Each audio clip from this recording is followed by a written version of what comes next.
Greetings. This time from Colorado at the end of a ski holiday and some work with a client. Glad to be with you. It's February 1st and 2024. Glad to have you with us. Our guest today is Rick LaCroix. And Rick, up in New England, where are you joining us from this morning? I'm in the Boston area in beautiful Rick, can you hear sunny me? Boston. I can hear you. All right, that's good. And Mike McGuire is here. Mike, how are you? My co-host. Doing well, doing well. Tim and I are getting some rain out here, so that's good. Yeah. And so I see a little sun on the face there. Good turns. Me? Kevin? Yeah. Yeah. I do have some wind burn. A little. It was bright sunshine all 3 days that I was skiing. Everything works. I'm unharmed, so I can still go for my goal, which is skiing until I'm 93, like I did with my next door neighbor in Connecticut. All right. And so he was ski worthy until the last year of his life. And I said, that's it. That's the goal. I like it. And his So- last check bounce. Best way to do it. So I'm delighted that you are with us, Rick, for our conversation today. You've been a member of Content Evolution for little less than a year, I think, if I That's right. recall. But you've become very active, and so we're delighted that you're a active member of the Federation, and you have some observations about what it means because you've seen, enterprise communications, you've seen agency communications, and you have some observations about what it means to be part of a federation. So we would enjoy hearing your first observations about that and then going into a conversation about implications, both for other federations to spin up and for implications for clients. What's the value proposition of federation versus other forms? So Rick, it's all yours. Yeah, thanks, Kevin and Mike. This is great. I love being a part of the Federation. I learn something new every week from the team members, and it's a great way to collaborate.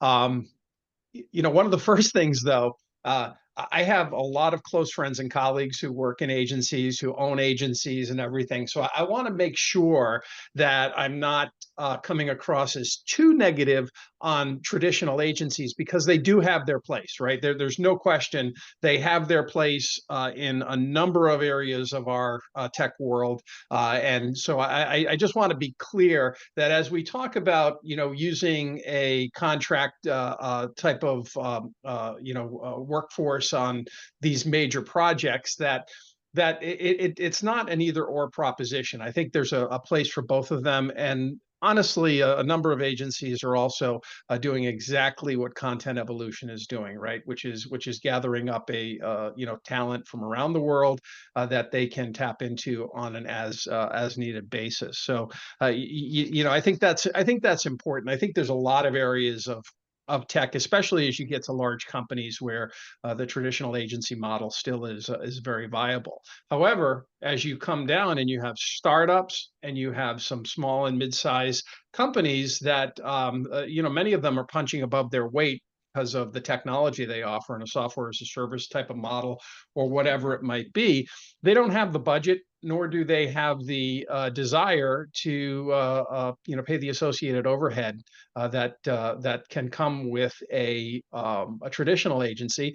And in many instances, they have a sense of sticker shock when when an agency pitches them, and they're trying to understand what that money is going to, what the return on investment for that spend is going to be.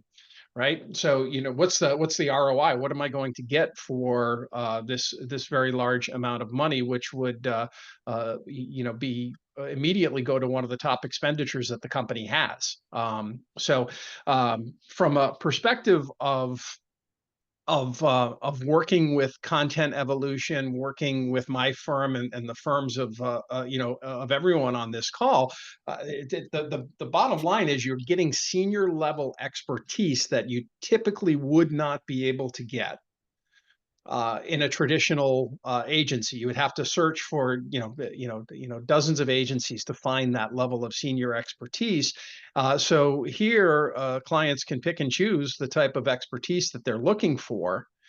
And the backgrounds of everyone on this call are stellar. Really, to have that level of talent, working on behalf of your company at a cost-effective rate, if you will, is really a valuable proposition. And the other aspect of this is mitigating risk, right? If you're typically signing, or if you're hiring a full-time employee, there's a real big commitment that happens. An agency typically is a year-long engagement with all sorts of exit options in the contract. Working with content evolution, working with us on projects like that, really has a minimized risk, because the ability to come in come in and out of the project happens a lot quicker. And increasingly too, in business and tech and just the general world, saw some news announcements this week. Layoffs are becoming one of the first options that many companies go to. It used to be the last resort that they would go to. So many companies are really trying to manage their expenses on headcount. And so I think this model, provides a level of specialization, expertise, and risk management that is very appealing to a large number of companies. All right, very good. And let me just ask you another question. I think you quite rightly framed this, that it's not either or, it's a both and world. And some organizations, I remember General Electric, all of its capabilities, of the type that we're thinking about, market research, strategy, branding, to some degree, marketing, communications, writ large, was all in-house. They had their own in-house agency, right? And they weren't doing a lot, right, externally until later. And I see some of this, moving back and forth, right? That some organizations get so enamored with the people that they're working with that they bring them in-house, right? They'll buy the whole agency. They say, okay, just come and work for us exclusively. My observation is that the heterogeneity of things that we're working on, just creates a little bit of creative diversity, right? That if you bring it in-house, after a decade or so, it can get stale. And I'm just curious what you think about that. Well, the diverse perspectives that you bring into the business can't be understated. The fact that you have you have a team here that is geographically dispersed, that has worked with a variety of different companies, has a whole variety of different experiences. They're not all based in New York. They're not all based in Silicon Valley. You have a diverse group of talent that you're bringing in, but not only that, you have a global talent pool, right? And businesses are doing this elsewhere. You look at the software development, for example. You can't hire enough data scientists. You can't hire enough developers. So you have projects that are created that have a number of people with a variety of different expertise, skill sets that are located around the world, and you bring them together. Technology allows this to happen. All right, there's been this a change in the way collaboration tools work to happen. So you have a diversity that was almost impossible to achieve previously, unless all those people were located in the same city. Mm-hmm. Yep. So I know that Kyle Shannon, who's on the phone, was the founder of the first online advertising agency, agency.com, which was eventually sold to Omnicom. Mike, McGuire, has looked at the role of the CMO and the resources that go along with marketing for many, many large organizations and the support systems that they have. And Tim Beharan, has been looking at how organizations, I might say most notably Apple, have communicated over the years, right, about what they're doing, and effectively, helping people, not only discover what they want, right, but what they don't even know they want yet, right? That, based on innovation that is category, creating. So I open the mic up to who would like to jump in and, join our conversation about, federating professional capabilities. One other point too, Kevin, that I'd like to just emphasize specifically in my area of marketing communications and corporate communications is that in the past, you needed scale to have an impact because of the way the media operated, because of the way the industry operated and everything. And you need look no further than the recent CES show and the launch of the new Rabbit device by a relatively small company that no one had heard about beforehand. And they took over CES, with a relatively small team, an obscure team, and they commanded the news cycle around CES with a new device on a category that was just created about a year ago, right? So when you stop and think of how fast things are moving in the industry, at the January CES show, they introduced a standalone AI device, when in fact ChatGPT only rolled out a year earlier. It's just everything is moving at a much faster speed, and in order to take advantage of that, you have to be nimble and you have to be flexible. So CES went down the rabbit hole, is what you're saying. And yes, they did. Kevin's been waiting for that one for 2 weeks now.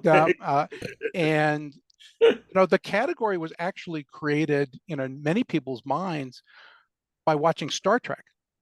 The communicator, on your uniform is exactly the way that Rabbit is, showing people this is where you need your device, right? It shouldn't be in your hand. It should just be, present always, right?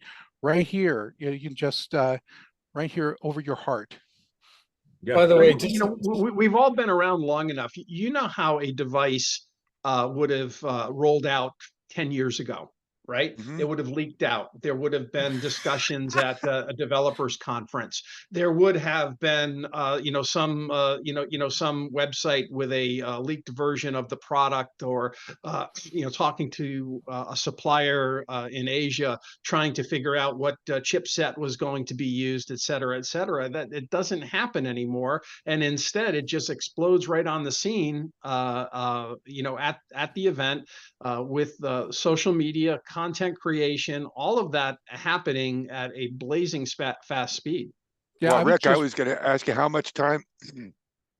When's the last time you heard announcements? When's the last time you heard somebody worried about lead time? Right. Yeah. I mean, when I was doing this, with voicemail systems at Octel, and then at Grid, if your product was going to be hitting manufacturing volumes in May, right, we would have been starting in, August and September the previous year, calling, all the IDC, creative strategies, some guy named Tim, I can't remember his name. And, some other guys like, okay, here's an NDA. We're going to show you this new product. You got to keep your mouth shut for 6 months, 7 months. We'll give you one a month before, but you can't show anybody. Can't take it out of the office. Then you'd sit there and hold your breath, waiting for, that first review or story, typically at an event, right? If you were really good and had the right timing, you could get the stories to hit like right before the event, right, Tim? That was the whole thing. You wanted the story to hit right before Comdex or CES open, or hopefully maybe really close to the day you were going to show the thing on the floor, if you really timed everything out. When you had so many Although I would argue that some companies do it a lot differently, and your Apple example is a good one.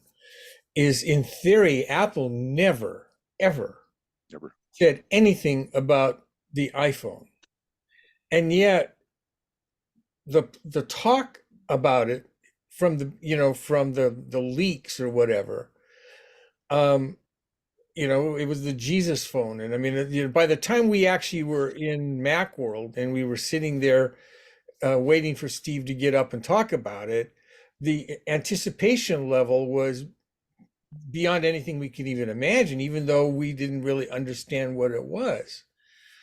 And it's kind of interesting because certain companies have a mystique driven by years of secrecy that actually works in their favor, right?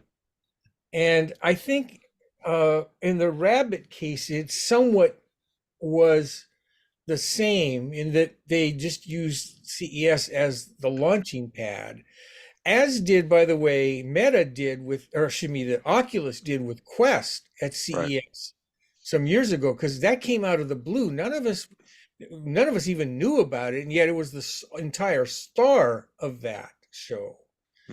So I'm only pointing out that there are some companies who can get away with not hinting.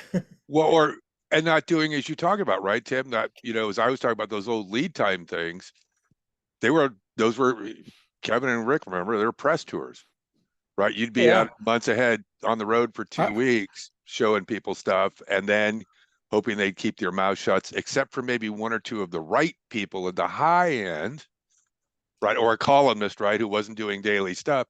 It was fine if that leaked out a little bit in their thing. I hurt my back. But that mystique is hard to do. Go ahead, Kevin. Sorry. I'll just say I literally had to go see the doctor because I was bench pressing, over 100 pounds of development level, heavy, demo machines as an evangelist, for some period of time, and eventually had to train another group of people to do that work.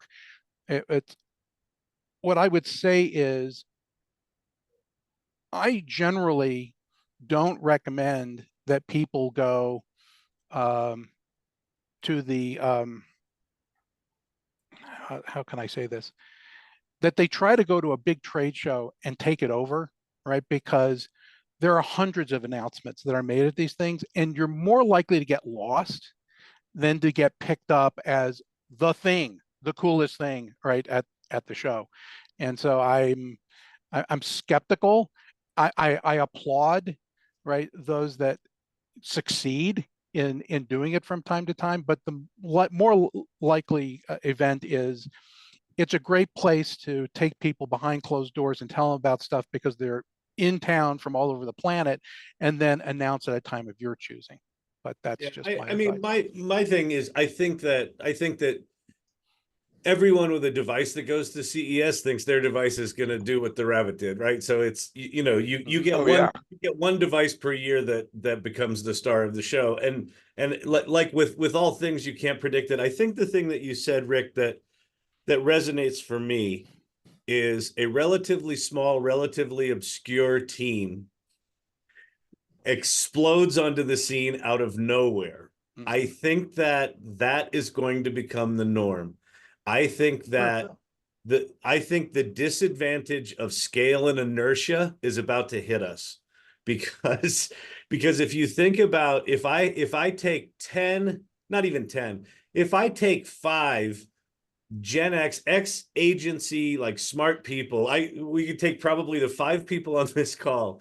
If we decided to put our heads together and go all in on AI, and we would each become like a superhero and just take a different lane and let AI augment us, we could probably show up in the world as a business, as an offering with the capacity of a 100-person team. And so I think we are going to increasingly see small obscure teams explode onto the scene and just either decimate an existing company or an existing category, or just completely reinvent something new that, like Rabbit, they say the app infrastructure is irrelevant. It should just be a walkie-talkie button. Like, that's essentially their pitch, right? And Sure. it resonates because they have cool design and it's a good idea. And no one has said there's too many apps for us to manage anymore. And they came and said, hey, what if you didn't have to deal with that anymore? It's like, people are like, yes, that, right? But So again, it's so except for the- new that it makes it attractive for that to happen. You have to be at that level of innovation, Kyle, for it to work. If everybody's operating at that level, then you will be back to the chaos and noise, right? You have to be able to break through. no, I disagree with that, because just because everyone has access to the tools, not like the fact that they got Teenage Engineering to do the design of that thing, and this guy had designed cool things before, he could do that quickly. There is some magical combination of the capabilities that is why that one's different. I think you'll continue to see that. We're not disagreeing. Oh, We're okay. not disagreeing. I'm simply saying that there are a lot of people who are going to have game here, right? Oh, yeah. And there's a finite amount of attention to capture, right? So it just means that the smaller teams are going to have to be just that much more out of box in terms of their thinking to be able to get there. And I think that challenge that's happening. That's going to kill the dinosaurs. Yep. Can I make or inject at least a qualifier, Kyle, and because I want your feedback on this. Mhm.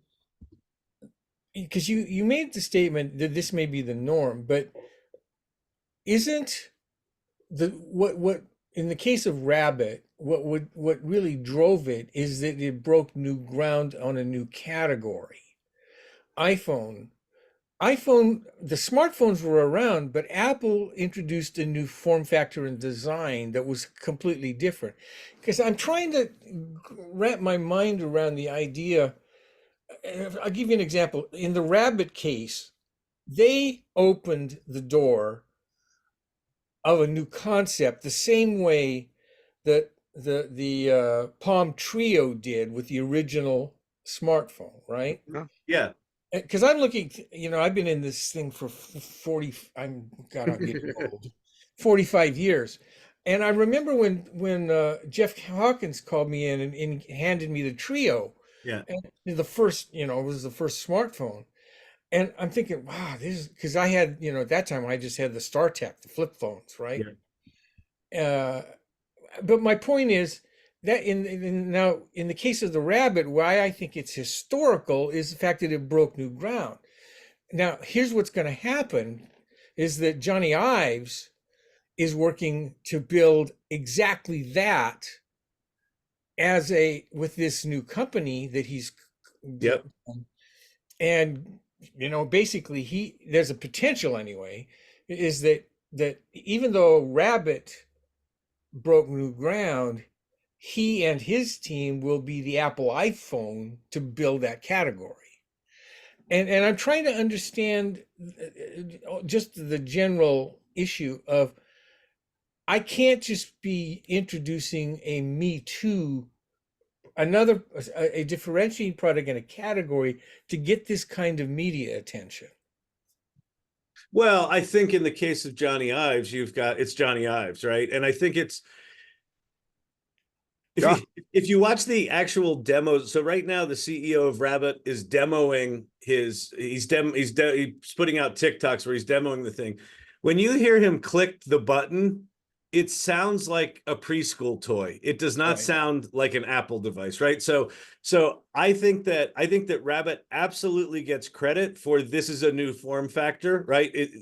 This is the simplicity of the early flip phone with the sophistication of the iPhone. That's exactly it. Yeah. And so I think they get credit for they were the first ones to do the form factor. Just like many of the other, form factors that didn't survive the gauntlet, they may or may not survive the gauntlet. I think Johnny Ives saying, here's the real version of this is a newsworthy event, but I think the category has been broken. From a standing start too. I mean, just from a complete standing start, whereas many of the other technologies discussed here all had a previous iteration of it, and this was, new chips enable this, new design enables this. This came, right from a standing start, and all of us who've been involved in new product launches know that that typically doesn't happen within a 12-month period from selling it out for, The 12-month period, though, is a bit of a red herring, right? Yeah. GPT-3 came out in 2020. So people have been developing the large action model that they put together. That's probably something that was developed, that's probably something that was developed that makes this thing slicker and possible in the past 12 months. But this concept has probably been boiling for 3 years, is my guess. The other aspect of it too, going back to something that Kevin just mentioned, is that increasingly each industry is, they have their big events. The healthcare, space has theirs. Having been to many of them, they are tech shows, right? These are Sure. technology shows, right? That, the major healthcare conferences are tech shows, the fintech conferences, the communications, events, et cetera. They're all technology conferences. And so there are companies in all of these sectors trying to do the same exact thing, right? And they don't have to be the biggest player in the space. Whatever the version of Rabbit is that can help doctors or dentists or eye care professionals or whatever it happens to be, whatever that technology happens to be. You have those companies that are out there trying to come to market faster, come to market and make the necessary impact on the marketplace. And just getting back to the discussion here is that scalability and flexibility that a federation model provides is the way to do it, just as it happens on the software development side. Well, I mean, it's interesting you say that, because I was thinking about, Rick, what Tim was talking about earlier, and I didn't have the history with Apple. I have some, but not as long as Tim's. But to some degree, Tim, I mean, when I look back at the, starting around 2000, 4 or 3, I mean, I was covering and working with it before that, but when they started making those changes to the MacBooks and in terms of the metal design, which was really hard to do at the time, it's interesting, as I recall, there were actually, it was kind of, Apple had a number of federations of folks who were actually not employees. They were very skilled contractors. What was his name? Ray Oliver was one in particular, and he was like the guy who figured out to find and how to find the manufacturer who came up with what was that famous Johnny Ive phrase? Chamfer cut diamond steel, whatever, cutting on the MacBooks. And all those guys were contractors. I mean, I get maybe later they became employees. They had these federations actually kind of up and down. I would say it wasn't until they decided to grab a couple of chip guys and say, no, we're going to go make our own. That maybe some of those folks became employees, but I always say. But that was actually, to be honest with you, and that's a really good point, because in their particular case, it went all the way back to the original design of the Mac. Remember, that was farmed out to a design firm in Palo Alto. Wasn't that, it was IDEO, right? IDEO, yeah. But anyhow. But anyway, in Apple's case, eventually, they brought everything in-house.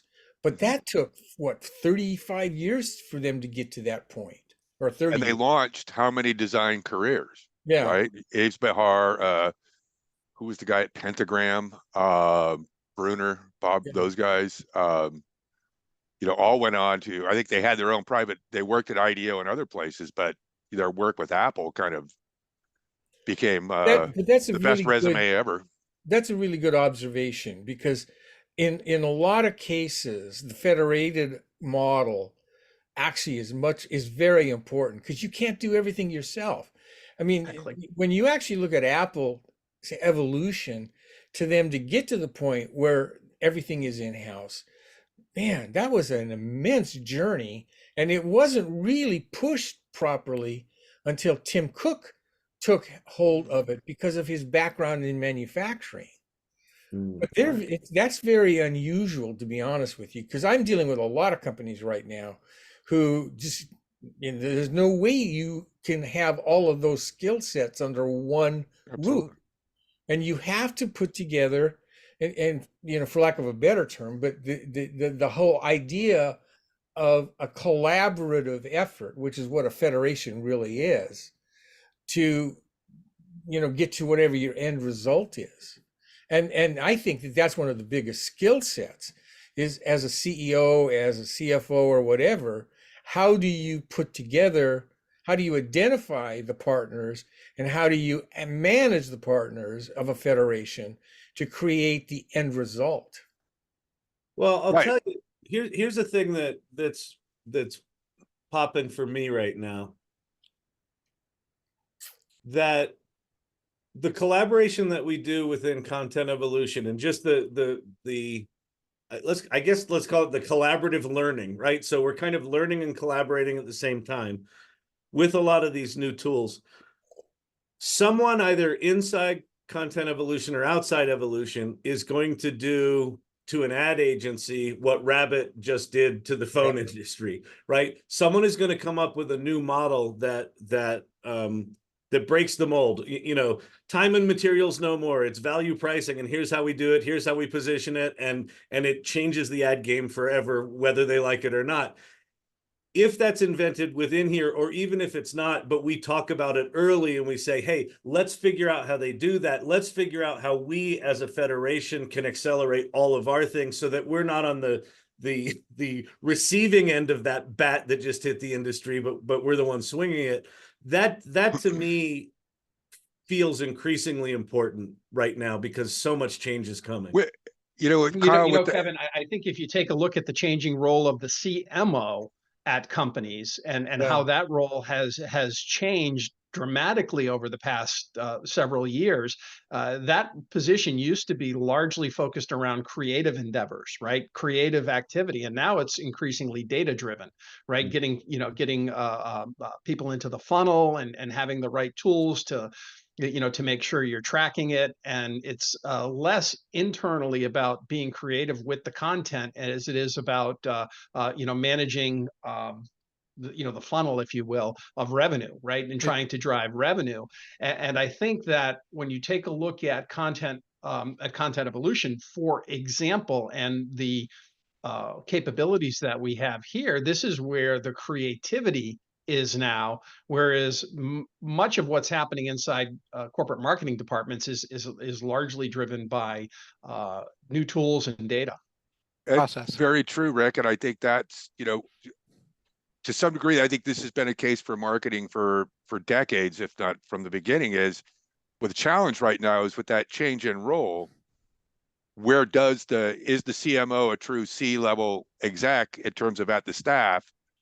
Because it always struck me that marketing was always kind of at the table, but not calling a shot, right? The shots got called by the head of sales, the CEO, CFO, etc. And I think it's taken a lot of CMOs a while to get comfortable with data, right? Because so much of what they were, as you say, they were focused on creative, and the execution was volume, right? Just cover as many channels as you can, and our creative will win out, and that means the products will sell. And I think that shift has been hard. And I think, when I looked at a lot of the technical decisions CMOs wanted to make, oftentimes they weren't at the main table, right? They had to get the CFO or the head of sales to, kind of ally with them, which is true. But I think now with the data-driven set, a lot of what I think CMOs compete with in terms of equity at the table is chief revenue officers, which is a little bit more than head of sales used to be. But I think I was going to pivot a little bit back to Kevin. I said, get your point, Kevin, and we should work on that, since so much of the ad world seems to still be surprised that Google's actually going to deprecate third-party cookies, even though everybody was telling them that for 10 years. Why can't we go in after that? Let's go figure out how to make make it work without third-party tracking cookies anymore. Yeah. Well, I mean, it's a little bit of a both and, because the CMO suffers from, and people who are in that role suffer from the fact that their KPIs are weak compared to some of the others that have a higher degree of tangibility and directly measurable. As the old saw goes, I know we're wasting 50% of our ad budget. I just don't know which 50%. And I think that it's Want to make a it's how do you get to that? And you don't want the marketing function to go down the same path that human resources has, which is, human resources is almost an extension of the legal department now in terms of being focused on compliance, right? And the things that you used to count on, a lot of the talent and talent development and those things get squeezed out, right, in favor of process, right? And Sure. you don't want to go down that path because you want to be supporting the other things that the other C-level executives are doing. You want to be sales enablement. You want to be revenue enablement. You want to, be able to support the strategic goals of, the CEO and the COO. To the degree that you're lost in the metrics, you're on the way, out to being less relevant. And you've got to be able to, speak the same language. I think that the most important one to potentially embrace is, how do I talk about, my expenditures in the total amount of spend in terms of internal rate of return? And if you can't talk about internal rate of return, you're going to have a problem because you're going to be the first budget that gets cut. So Absolutely. I'll just leave it. I'll just leave it there. It wasn't just your ad budget. It's your PR budget. It's your analyst relations budget. It's everything, right? That goes through where all of these contracts are negotiated at length. And, the question is, what's the ROI on that? And I think this is where we have, a unique opportunity to really highlight the the cost effective aspect of going with a federation model, and the specialization that you can bring in to do that, to eliminate that perceived waste. Yeah, but and agility, though, as you mentioned earlier, right, is still a key. One of the key advantages, the federated model you described that you're working under, Rick, and a lot of us are. It's just that agility, right?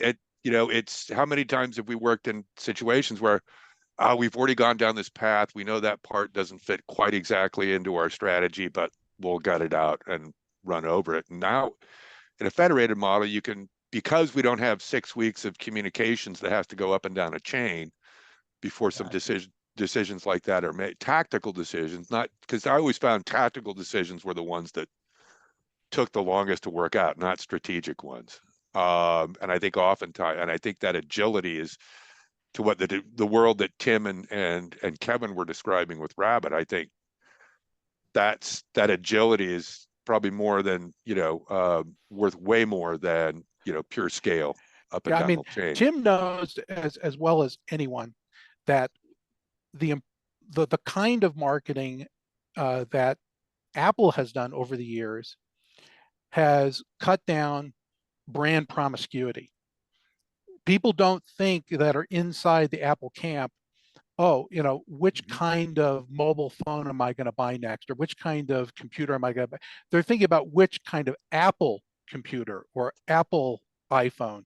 They're making decisions intra-brand as opposed to thinking more broadly about, where do I want to go? Now, that could break depending on how inventive the category gets, and if there's something that is, highly attractive, right, that would cause you to, change your decision. That's one of the things that John Rubin, who's part of our world, knows about in retail marketing. My hand is reaching toward the shelf, right? Oh, look, it just moved 3 inches to the right, and I just selected a different brand because I'd like to try it. Right? It's that last 5 seconds of decision making. How do I manage and influence that? I think that there are, to the way that you were talking about it, Kyle, there's more possibility there that people could, potentially think differently, right? Oh, who used that phrase? Think different. Yeah.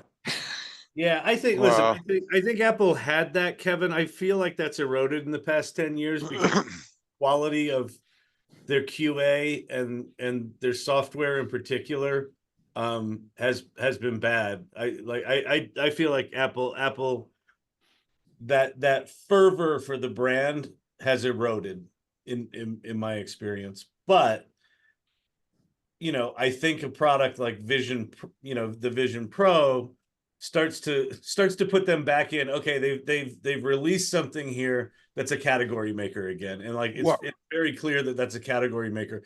But I feel like since Ives left and since Jobs died, that their relentless commitment to it should just work has gone, and I think that's part of why people stayed there. Is it was just better. It's not just better anymore. There's other Well, things that have caught up.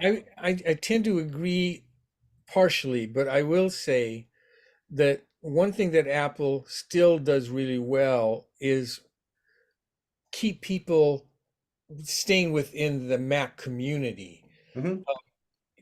I agree with you, especially on it just should work.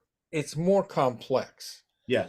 There's no question, first of all, and I have had this argument with Microsoft for years, is that, when and I was involved with some of the early work on Word, Microsoft Word, and every time they had a new feature, I had just learned the last feature.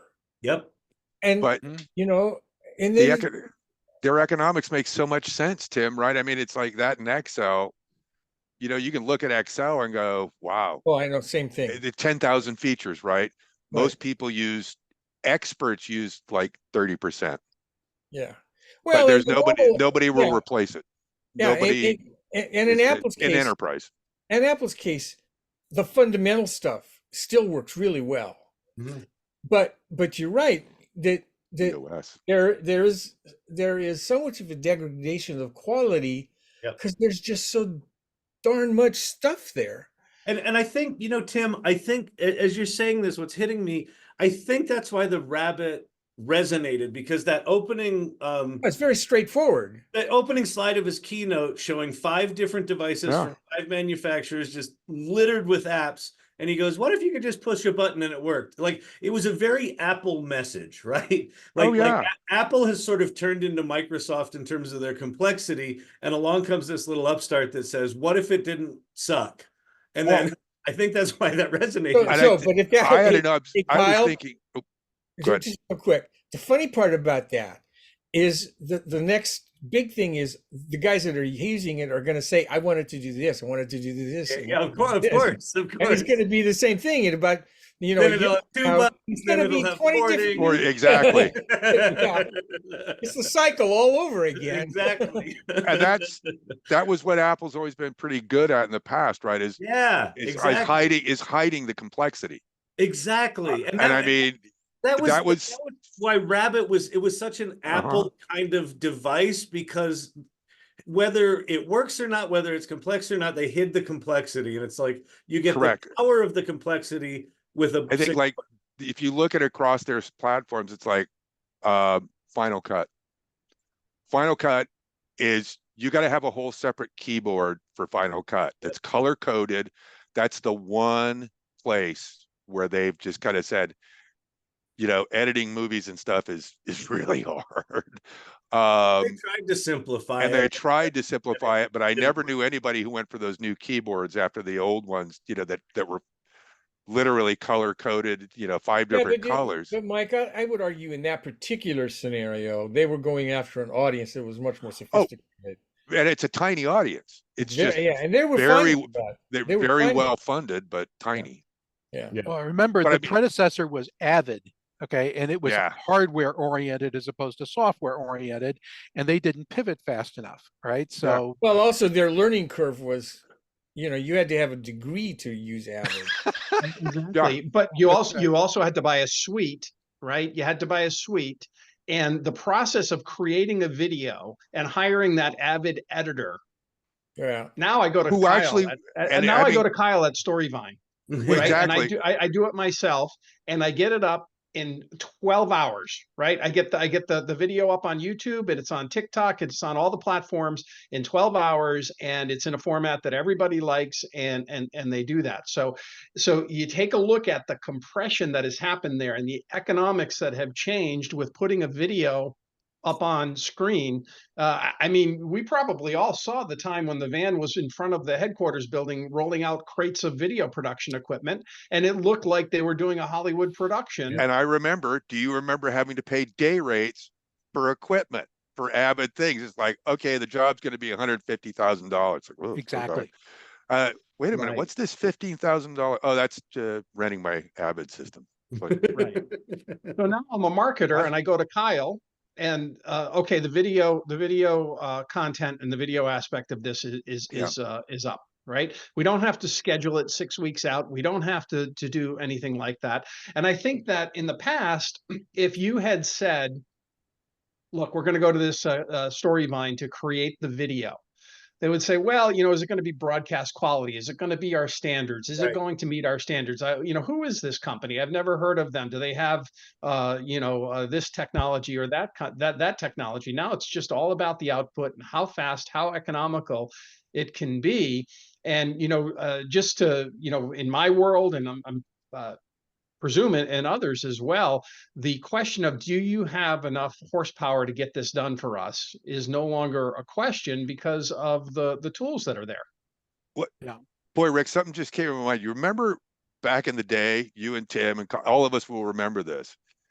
What was the worst thing an engineer, anybody in your company would say at a meeting when you're working on a product strategy?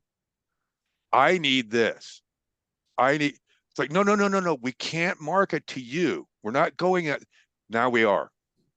Now we no longer can say as marketers and product people like, well, that sounds great, Rick, but that's what you want. 20 years ago, we couldn't do that. We got to find out a couple of million people like Rick or enough that are close to Rick in terms of their background and interest to create a valid marketplace. And, at this point now, maybe we can, right? And not just say like, we used to say in our ads, so this product was made for you. You can personalize this product. Right. We are all now the product. And now we can, I think that's that'll be what Kyle's talked about often with his kids and kids of that age is they don't just want, they kind of aren't going to deal with you unless you are delivering what they individually want at that moment in time, as opposed to them as The a part of consumer, a absolutely, yeah. demographic.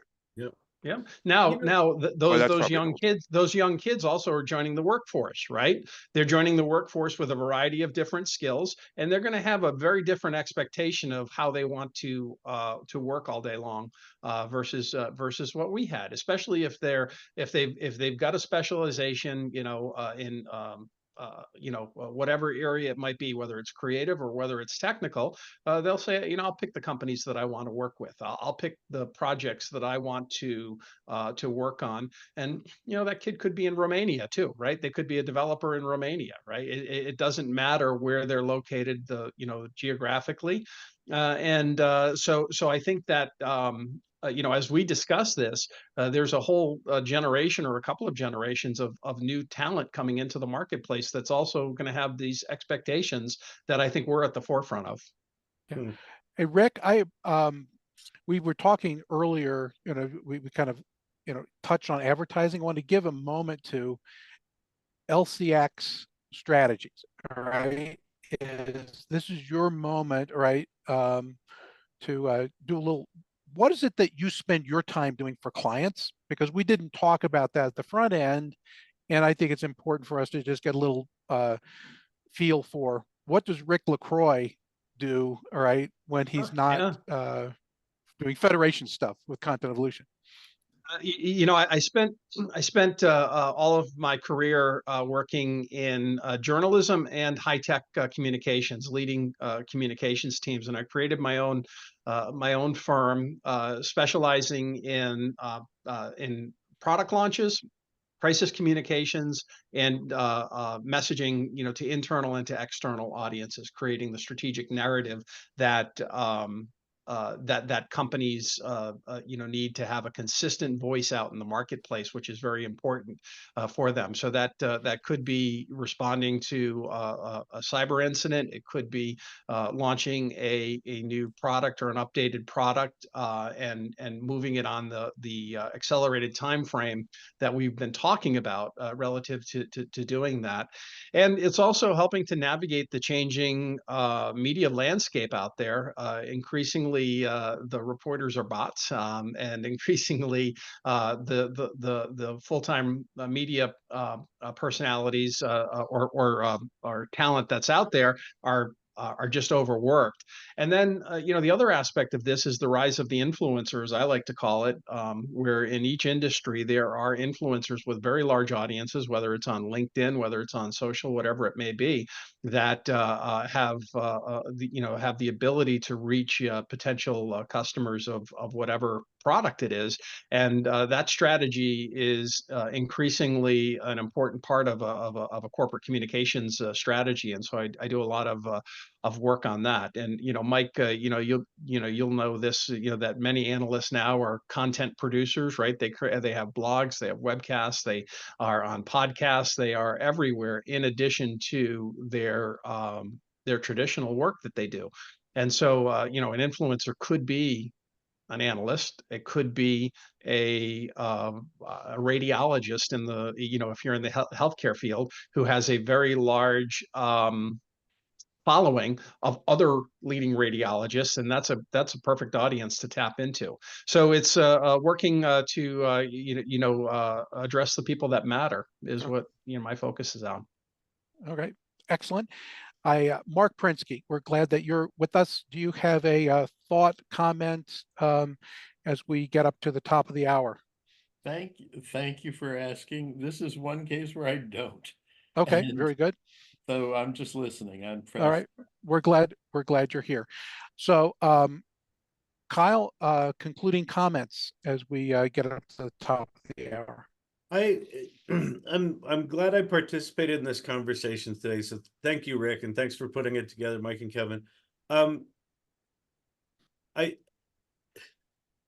In hearing everything we talked about, I'm realizing there's another advantage for having a federation, being in a federation, and that is we're moving into a world that is going to be realized over the next 3 years, not like possible in the next 3 years, like realized. Yeah. Where individuals will all have the capacity to execute every skill. So if every individual can do everything, then I think the nature of why we hire someone changes. I think we're at the beginning of a transition from I hire Rick because he can do PR good to I know he can do PR good, but now Kevin can do PR good and Mike can do PR good, and so can Mark, and so can that 22-year-old kid down the hall, because we're all going to have access to these tools that can do 90% or higher of what any of us could do.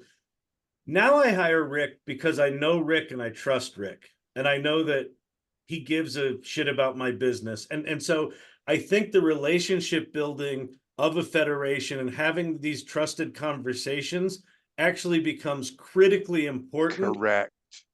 As a way to understand who to work with, not what they do. Yeah. So I would throw in, and I was just writing about this in a paper. You have the draft of that paper. Okay. Is that the metrics that are missing, the KPIs, are things that I talked about 25, 30 years ago.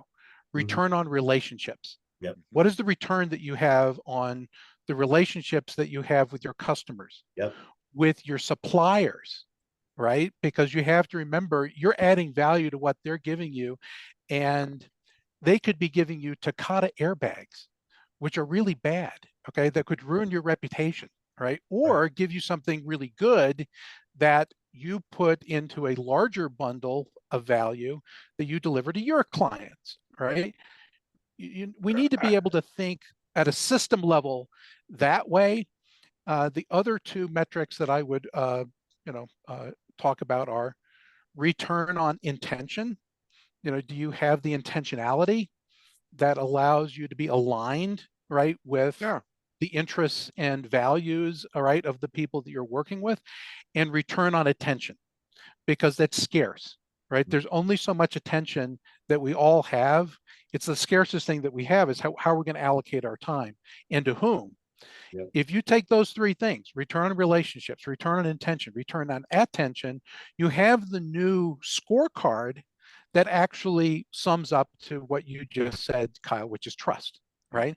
And capabilities, that's nice, right? But do I actually trust you to Yep. use the Right. capabilities, right? And am I willing to align myself, right, with what you're doing? Because I feel like what you're doing and what we're doing are at not at just the success level, but we're doing something significant together. Yep. Yeah. I'll be quiet at that point. Mike, you were No, saying no, I yes? mean, I think what Kyle kind of landed on just a few minutes ago, and you were reacting to, I think is really, what I've seen in the last 15 to 20 years is that lack of that kind of foundational connection, Kyle. We've been able to abstract away with, oh, Yeah. here's a LinkedIn profile. He's awesome at this sort of data gathering for use in X and Y. Get him, right? And might Yeah. work 9 times out of 10, it works out okay, Yep. right? But that level of, because things move faster, everybody now has a fairly sophisticated toolkit.